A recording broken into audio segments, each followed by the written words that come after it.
Oh, I thought I'd make this intro quickly. This video is all about what I do on my coffee meeting. It's a coffee conversation I have updating what I've seen with digital over the last week to my community. If you want to join the community, I'll put the link below, but it's very informal and I thought I'd do this intro just explaining what it is. It's just me going over what I've seen going on in the industry lately. Enjoy.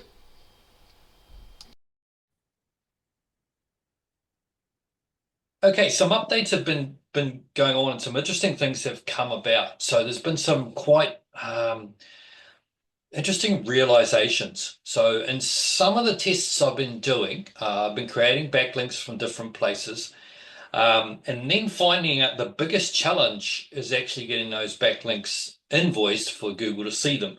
What I've worked out is here is and this shouldn't have been this should have been a clear from the start. Google's probably not going to index a page which doesn't have a lot of words on it. It's just they see it as not a lot of information, not a lot of service for their clients, and they may index start, so it'll be in the listing, and then it may even drop out. So then it doesn't create any value to your website. It doesn't create any value in the form of backlinks. Um, and that's one thing I've been testing. I've been testing that and finding out that working through different systems and that they're just not getting indexed at all. And I'm going to work through a different process knowing that now. I do believe I fail forward. So when you go and do something, you always learn something from it, one way or another. So hmm that's definitely a start. Some other questions have popped up in the group. There was a real interesting one around how can I humanize my AI content to be 100% original? And I looked at that and thought, "Oh, I see what's going on here. People are taking things that you've written and gone over to one of the free tools, which tests what the quality of your content, what AI content, what's the number, what percentage of your content is AI created. Now, I've done several events with different people, and they've all pretty much said the same thing. Those tools are not really worth what they're basically not even worth the free entry because they don't have a benchmark to work from, basically.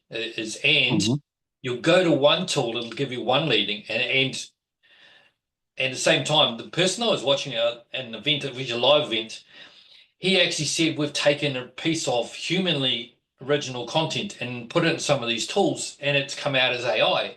Well, that's hmm 100% wrong. So that's how much reliability can you put in some of these tools? So, and I see what the person was talking about, trying to get the AI, as humanized as possible.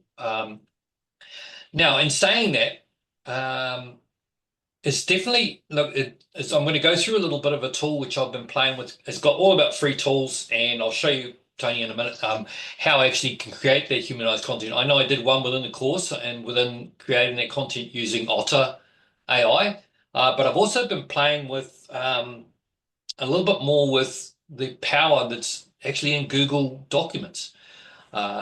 It's so easy to use. It's pretty straightforward, um, and it's really good. So I'm gonna jump in that a little bit later. But ahead of time, one of my mentors that I follow on and off, who's been in the SEO space and been in the e-commerce space for years, said something really interesting this week, and he said that he's been running he's got an e-commerce store and he has a blog. Now the blog's got 300 posts in it.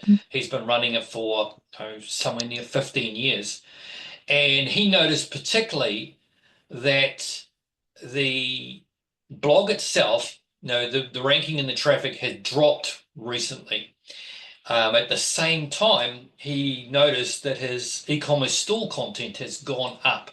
Now, his assumption is simply put that um, Google's AI algorithm, or the way they're working with content at the moment, they're taking a very broad brush approach.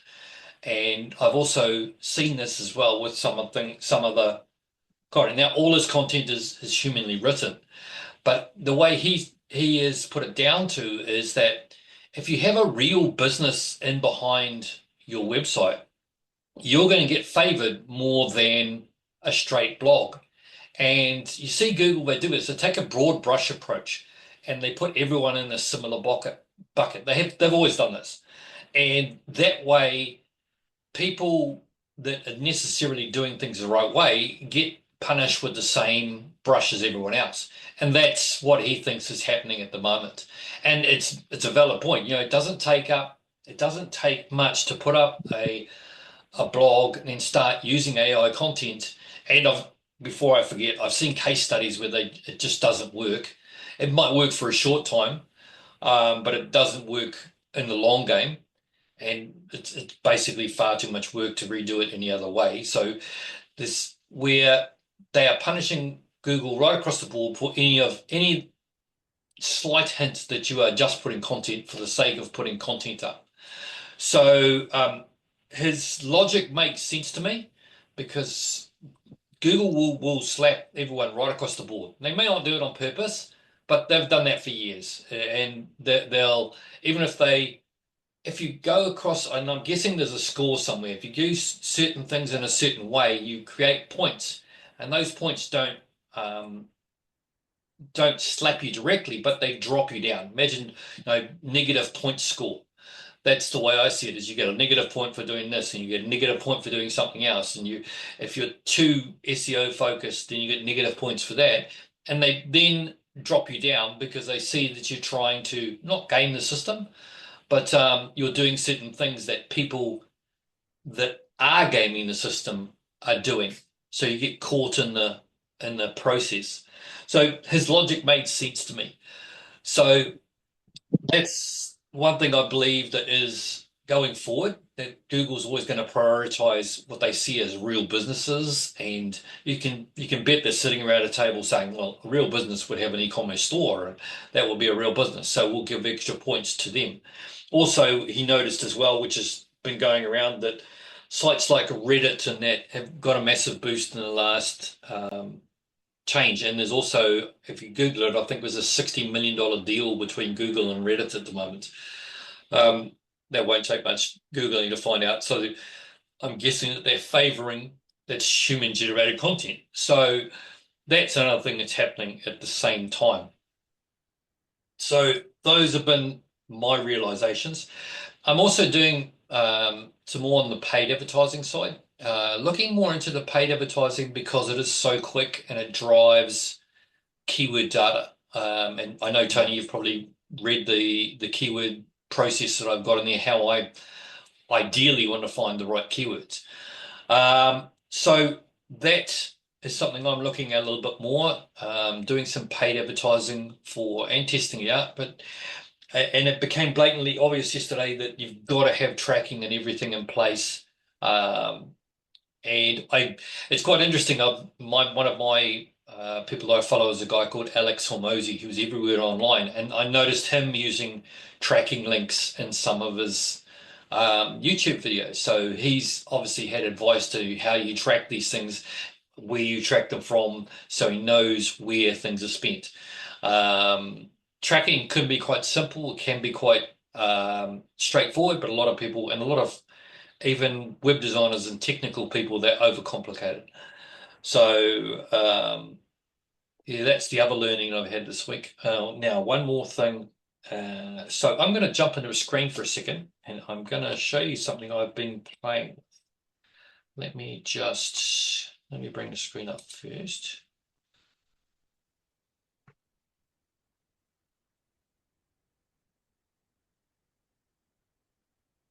Get into the right one, Google Docs. I need a Google document first. Come on. Come on, it's early in the morning. Turn brain on. Right.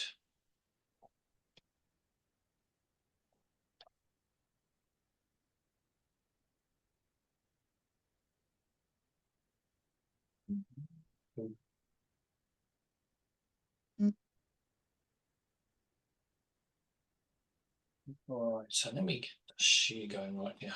Where is it?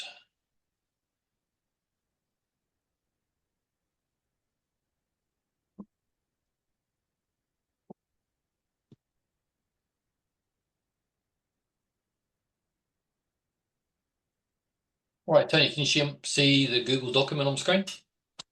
Yep, I can.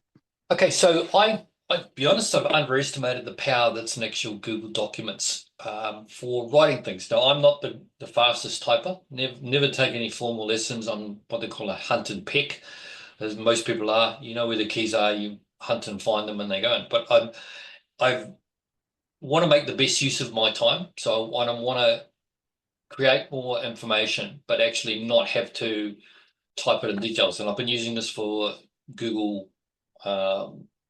Google Scripts, no, for process for creating videos as a way of getting an outline of what I want quickly. So up here we've got tools, and just find it. Voice typing. So this is comes native with Google Docs, and it allows me to literally type and go into the screen, and it will create it. So the accuracy is not fantastic, I'll tell you that right now. But the way I do it is I will clean it up afterwards, and I'll show you how to do this. Let's click to speak, and I'm just going to record it. Now I'm going to look down when I do this recording because otherwise I'll want to correct all the mistakes in the writing. So let's just hit this. Okay, so the key point with creating original content, even if we're using AI, you want to make sure that it is value for the reader and that it is key and focused. Many people try to make their content too wide. The content should solve a specific problem that the person is trying to solve and nothing more than that. Otherwise, you spread yourself too thin. Let me hit stop. Okay, so we've got this generally pretty much right. And ensure that the value of the reader is key focus. Many people try the content. So all I'm going to do now is I'm going to grab this and I'm going to copy it. And let's see if I can get over to The last 3 or 4 words and what you got to go where you said, let me hit stop. yeah, that's You might, it. yeah, you might want to get rid of the last 3 or 4 words. Okay, so you can see I'm in ChatGPT now. Yep. So I want to fix the content, but I don't want to change the meaning or the word. So it's still my information, and I want to clean it up. So I'm going to write clean up my content, make it clear, and improve grammar. Don't change Mm-hmm. words, but break into paragraphs at a third grade English. And I'll put this in. All the spelling, I don't worry about anything to do this. It'll understand it with it, even Mm-hmm. but basic Yeah. rules to understand. My mother was a teacher, so I never had the option of spelling anything wrong growing up. Trust me. Yeah, I agree with it in the past, but to be honest, it's the waste of our energy now. So let's just Oh simplify. yeah, it is. Yeah, it is. Okay, so it's cleaned it up.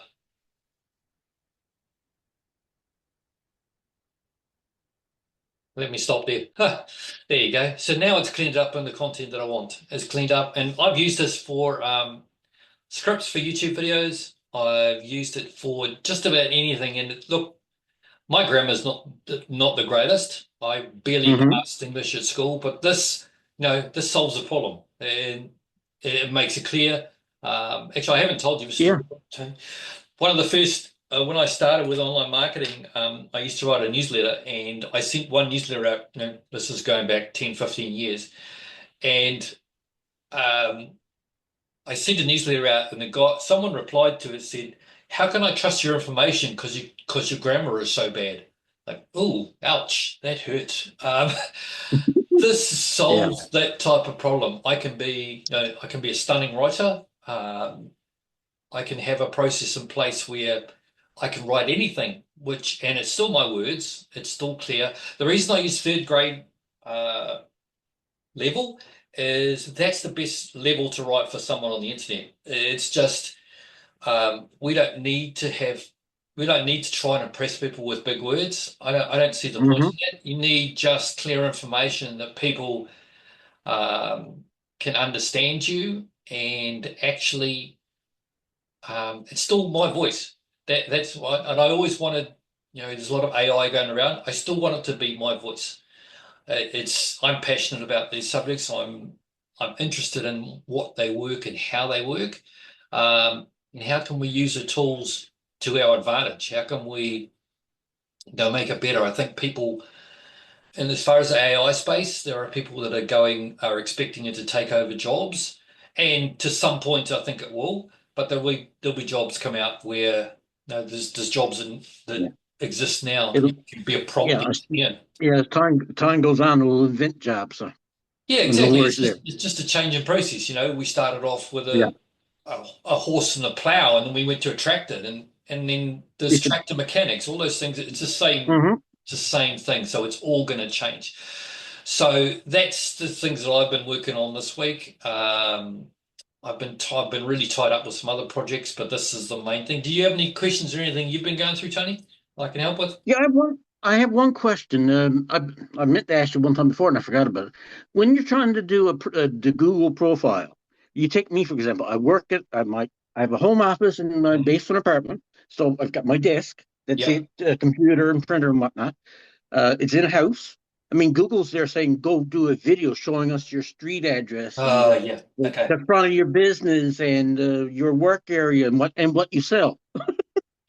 Yeah. I'm not sure what to do there.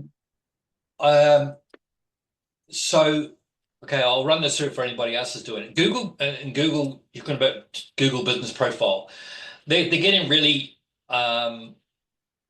uh, pedantic with it. The other thing is they're getting really fussy with it. And I've had this before. Your best option in the current situation is to mark the one you've got as closed completely, Hmm. and start again.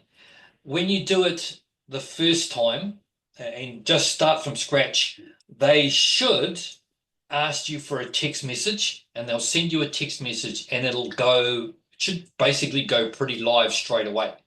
Um, the reason I'm telling you to do it again is when you go and do that video, what will happen is we'll try and do the video. They'll then reject the video because it's not high enough quality. I have had this with clients before, and we basically just because the previous profiles didn't have any reviews in it, I said just start again. And when you put that profile up the first time, um, do the bare basics. It will let you take through it, and then leave it.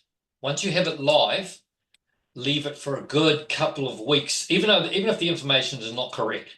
Just do a very bare basic listing, and Hmm. let it settle in. Because what happens if you, I'll tell you the exact story this came from. This we set up a profile for a client, and then he wanted to have it not say he was LGTB friendly. We went and changed it, and it just did what you just said, asked for a video and everything else. And we never got it. We never got it live again. You just need to set it clean, leave it settle for a while, go through the bare basics of getting that listing up. You don't need to go as far as detail with desk and the rest of it. Just get a website linked on it. Just get some basic information. Google what pictures go best in it. I've been using, I think I've shared this one, Ideogram for my images. There it is. Um, Hmm. Amazing images. It's just you can use the free version and it takes a little while. Do the bare basics of list up. I've been testing these ones out. Yeah, nice. Yeah, like literally all you put your description and away you go. So there's quite a few there. See, these are all done as well. And they're all done on the free version. Money back guarantee. Created this whole logo, this whole thing from scratch Hmm. from a quote. So put up some nice images so you look like, and then just leave it and let it settle for a while. Um, and that's just basically what you've got to do and write it out for a couple of weeks. And then make some changes afterwards if you want to make any changes or you want to correct it. But yeah, try to avoid them having to Mm. reassess it again. That's the best bet. If you haven't got videos, if you haven't got where are we? If you haven't got any reviews, then you have nothing to lose. So, but Yeah. also just use your company. Is the one thing they'll ask you for your company name. Just put your listing. Just put a basic company name. You don't have to keyword it or anything like that. They just want your company name and nothing else. Okay. And let it settle in. Let me know how you go with that. I will. All right. All right, I'm going to tie off because I've got to head out. Look, I hope you've got out of it, and I'm going to put this up in the group for everyone else, and probably turn it into a YouTube video as well. And I'm going to link out to All that. right, sir. I'm going to leave you to Yep. it. Thanks. All right. Take care. Have a good day. See ya. Bye. Bye.